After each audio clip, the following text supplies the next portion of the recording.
চোখের পানি চলে আসে যখন আমি কোরআনের এই আয়াত পড়ি, মালিক ইয়াউমিদ্দিন, বিচারের দিনের মালিক তো তিনি। আল্লাহ ছাড়া কে আছে যে রোজ কিয়ামতের ময়দানে আমাদের সুপারিশ করবে? রাসূল সাল্লাল্লাহু আলাইহি সাল্লামের এত সুন্নাতগুলো ইগনোর করতেছি আমরা। জানি না ওই হাসরের ময়দানে আমাদের কি হবে।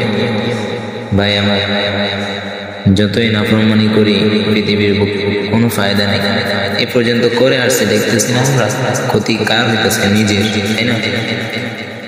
তো আল্লাহ তাআলা বলতেছে কি, হে বান্দা, তুই দিন রাত গুনাহ করিস, আমি তোর গুনাহ মাফ করে দেব। তোর রিজিকের ব্যবস্থা আমি ফেরেশতার মাধ্যমে করে দিই, ফেরেশতার হাতে তোর রিজিক পাঠিয়ে দিই।